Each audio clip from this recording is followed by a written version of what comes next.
আলাইকুম সবাইকে। আমার প্রিয় আপুরা, ভাইয়ারা, শ্রদ্ধেয় আঙ্কেল আন্টিরা সবাই কেমন আছেন? আশা করি ভালো আছেন। আজকে আমি আবার আপনাদের সামনে হাজির হয়েছি আমার আরেকটা নতুন ব্লগ নিয়ে। আজকে আমি আপনাদের সাথে শেয়ার করতে চলেছি কিভাবে তিতা ছাড়া উচ্ছে বা করলা ভাজি করতে হয়। আসলে এভাবে ভাজি করলে সবাই চেটে পুটে খাবে, বাচ্চারা পর্যন্ত খাবে।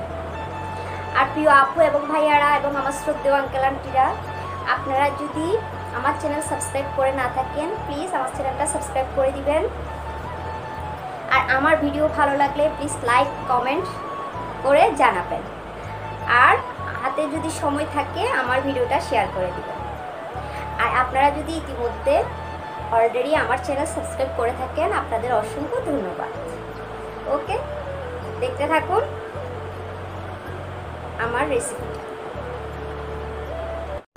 এই যে এখন আমি করলাগুলো কেটে নিব। এখানে আমি করলাগুলো কুচি কুচি করে কেটে নিব। 2টা করলা নিয়েছি এবং 3টে আলু নিয়েছি, এগুলো আমি কুচি কুচি করে কেটে নিব।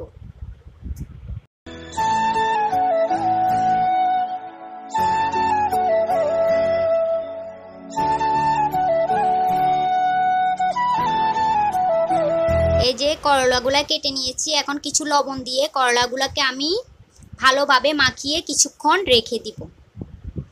তারপর কিছুক্ষণ রাখার পর আমি এগুলাকে পরিষ্কার পানি দিয়ে ধুয়ে নিব। এই যে এখন আমি এখানে একটা প্যান বসিয়ে দিয়েছি, পরিমাণ মতো তেল দিয়ে নিয়েছি। এখন তেলের মধ্যে কিছু রসুন কুচি দিয়ে দিয়েছি। এই করলা ভাজির প্রধান উপাদান হচ্ছে রসুন কুচি। এখন আমি পেঁয়াজ কুচি আর কাঁচামরিচ কুচি দিয়ে দিয়েছি। এখন এগুলাকে আমি ভালোভাবে ভাজা ভাজা করে নিব।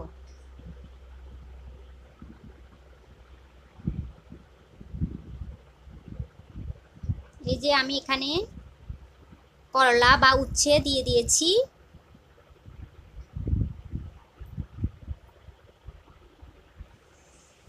এখন আলু কুচিগুলা দিয়ে দিয়েছি। এখন ভালোভাবে আলু আর করলা বা উচ্ছে এগুলো আমি ভাজা ভাজা করে নিব। এই প্রসেসটা আপনারা একটু লক্ষ্য করবেন। এগুলো আমি এখনও এখানে কিন্তু মশলা মেশাইনি। এগুলো আমি ভালোভাবে ভাজা ভাজা করে নিব। এতে করে করলাগুলো থেকে তিতাটা অনেকটা কম লাগে।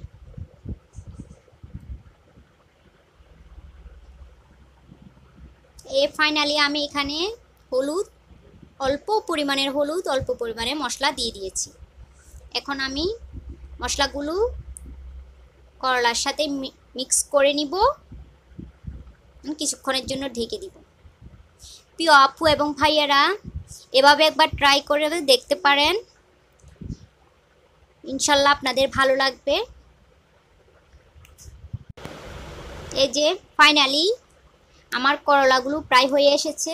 এই যে দেখতে পাচ্ছেন আমার করলা বা উচ্ছে ভাজি ফাইনাল লুক। মাশাআল্লাহ, দেখতে যেমন ইয়ামি হয়েছে, খেতেও তেমন সুস্বাদু হয়েছে। আপনারা প্লিজ বাসায় আমার প্রসেসে একবার ট্রাই করে দেখবেন, ইনশাল্লাহ ভালো লাগবে। এই যে এখন আমি খাবার খাওয়ার জন্য চলে আসছি। আজকের মেনুতে করলা বা উচ্ছে ভাজি আর মাছ ফ্রাই আর শাক। ওকে, তাহলে দুপুরের লাঞ্চটা করে নেওয়া যাক। প্রিয় আপু এবং ভাইয়ারা, আমার ভিডিও ভালো লাগলে প্লিজ লাইক এবং সাবস্ক্রাইব করে দিবেন এবং কমেন্ট করে জানাবেন আমার ভিডিও কেমন লাগলো। আর যারা ফেসবুক পেজ থেকে আমার ভিডিও দেখছেন, প্লিজ আমার পেজটা ফলো করে দিবেন।